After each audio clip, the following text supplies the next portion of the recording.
bombastic side-eye, criminal offensive side-eye. Tapi bohong.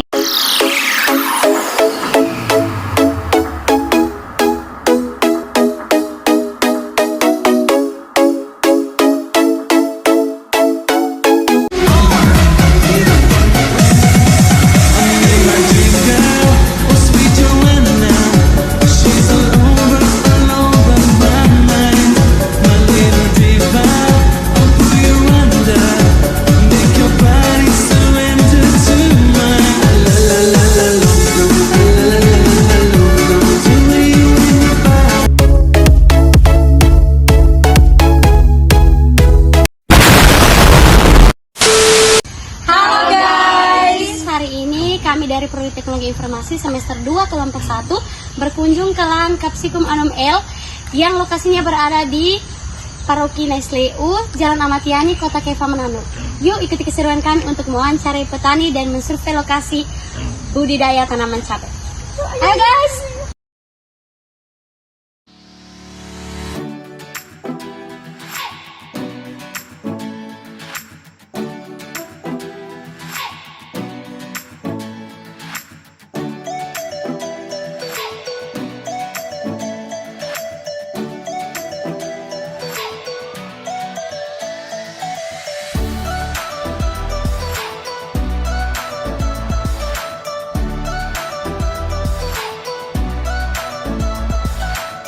Halo, selamat sore.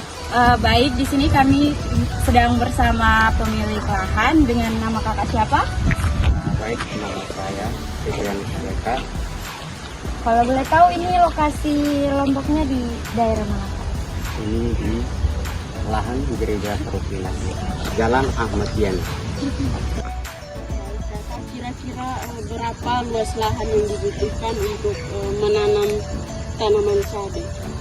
Luas lahan yang dibutuhkan untuk menanam cabai itu 60 kali 60 dengan jumlah cabai 3.000 pohon.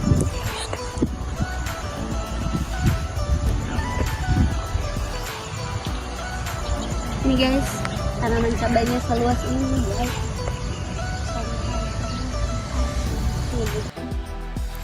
Baik Kak, ini jenis cabai apa yang ditanam?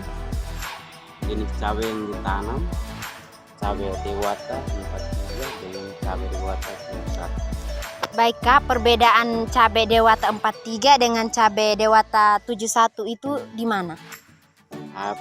Perbedaannya terdapat pada tinggi pohon dan besarnya buah. Kalau dewata 43 pohonnya tinggi dan buahnya juga panjang. Kalau dewata 71 pohonnya pendek dan buahnya agak bulat. Ini contoh cabai jenis dewata 43. Buahnya agak panjang dan juga besar. Buahnya tinggi. Ini contoh cabai jenis dewata 71. Buahnya lebih bulat guys. Jadi baik Kak, di sini saya akan bertanya tentang proses penanaman. Kira-kira butuh waktu berapa lama untuk mempersiapkan lahan, terus untuk pengaplikasian mulsa pada tanah, setelah itu dengan proses penanaman bibit cabai. Untuk waktu yang dibutuhkan untuk persiapan lahan itu sekitar 1 bulan, dan setelah itu dilakukan proses pembuatan bedeng dengan ukuran 1 meter lebar 1 meter 20 cm dengan panjang disesuaikan dengan lahan, terus tinggi 40 cm. Kira-kira kalau dari satu bedeng begini, ini khususnya berapa tanaman cabai?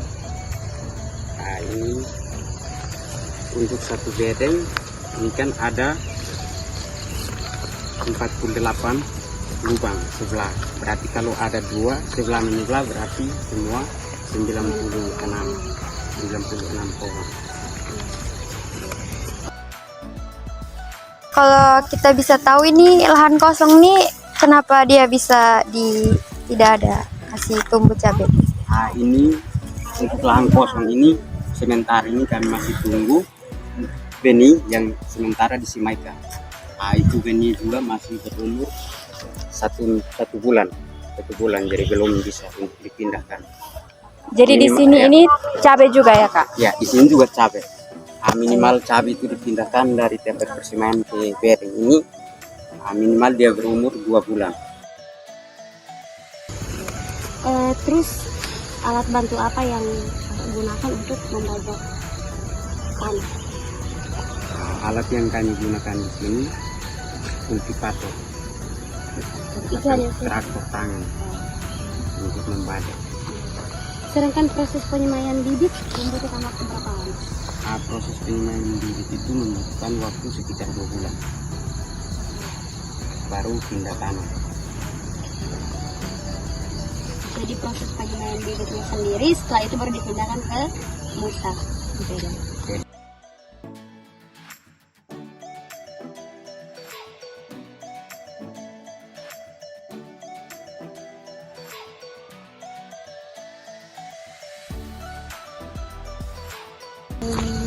Terus Kak, kira-kira pertumbuhan cabai ini dia masuk ke berapa baru dia bisa berbunga terus berbuah? Cabai ini setelah dipindahkan ke bedeng atau dipindahkan dari tempat persemaian ke bedeng, berarti dia membutuhkan waktu selama 3 bulan ya, atau 90 hari. Kak, saya juga ingin bertanya tentang proses pengaktifasian musa di bedeng. Mungkin Bapak bisa jelaskan sedikit pemasangan musa dengan pengelobangan musa untuk memindahkan bibit cabai dari penyemaian bibit cabai di tempat lain, terus untuk memindahkan bibit cabai ke musa. Nah, proses pemasangan musa kami menggunakan kawat untuk menjepit musa, sedangkan untuk pengembangan musa kami menggunakan kaleng surya atau kaleng susu, terus dikasih arang, taruh arang baru kasih luar. Pakai alat tradisional. Iya, Jadi tradisional. Jadi Lombok ini dia jauh dari yang namanya bahan kimia, guys, karena pakai alat tradisional. Pupuk yang kakak gunakan pupuk dari pupuk hewan atau mungkin oh, kalau untuk pupuk hewan berarti aplikasinya pada sebelum tanam cabai. Sebelum tanam cabai kita harus mengaplikasikan pupuk lokasi, sebagai pupuk lokasi.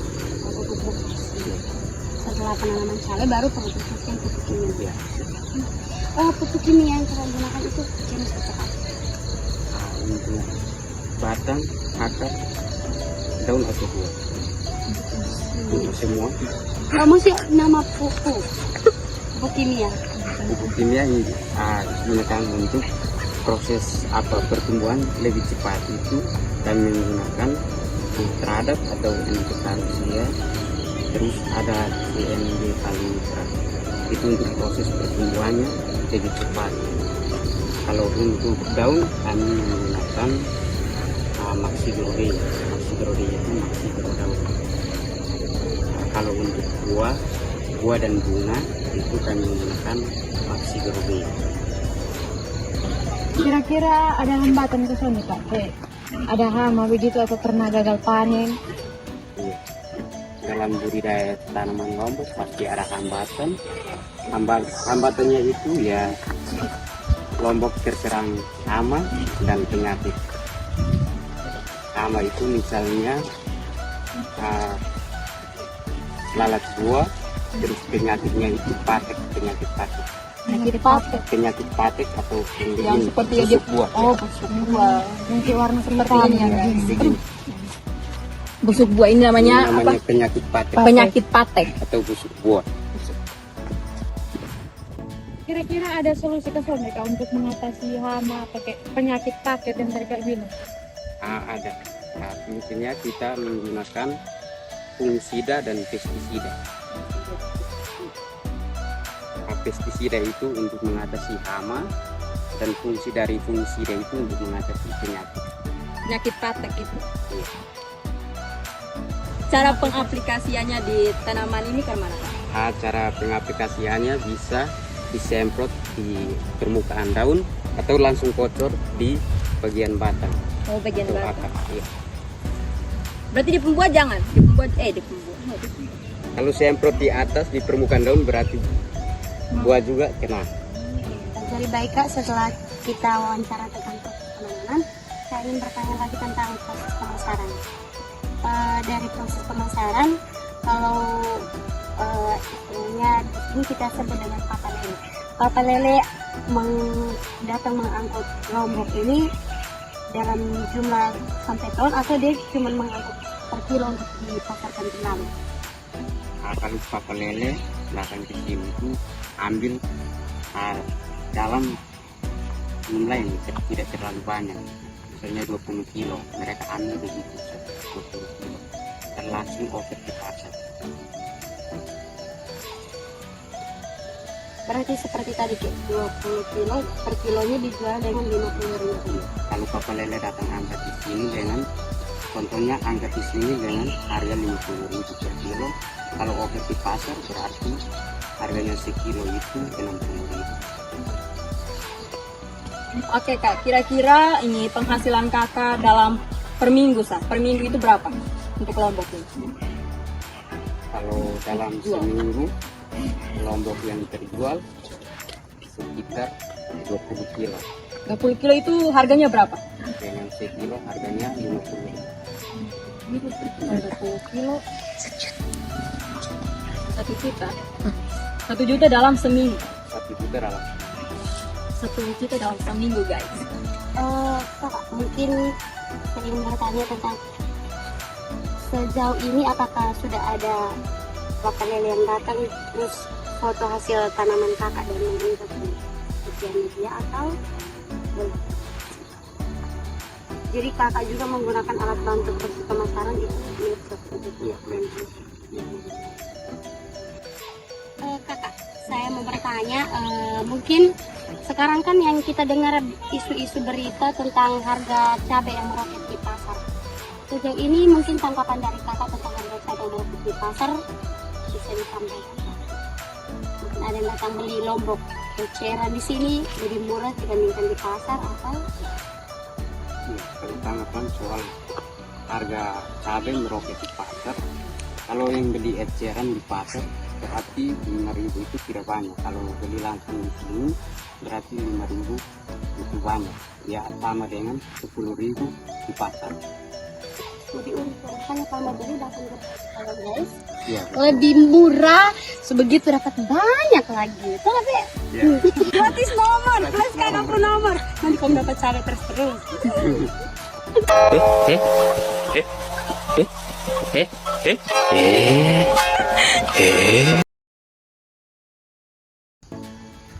Jadi guys, ini adalah hasil vlog kami tentang survei lahan tanaman cabai. Setelah itu kami juga wawancara bersama petani tentang proses penanaman dan proses pemasaran tanaman cabai. Sekarang kami sudah berada dengan petani muda yaitu KKP. Ada sedikit motivasi dari KKP untuk anak-anak muda yang masih malas bertani. Silahkan KKP. Baik, terima kasih untuk adik-adik dari program studi teknologi informasi semester 2 yang sudah datang dan mewawancarai budidaya tanaman cabai yang berada di lahan gereja paroki Nasdem. Mungkin ada sedikit motivasi dari kami petani muda milenial. Motivasinya bagi anak-anak muda yang masih menganggur, motivasi dari kami petani adalah jangan gengsi dari petani, karena dari petani itu minusnya hanya hitam tapi dompet tebal. Terima kasih guys sudah mengikuti keseruan kami bersama petani muda milenial kita KKP yang telah mensurvei lahan pertanian tanaman cabai. Sekian dari vlog kami hari ini. Jangan lupa untuk menonton video hasil foto kami di YouTube ya. Thanks for watching. Bye bye guys.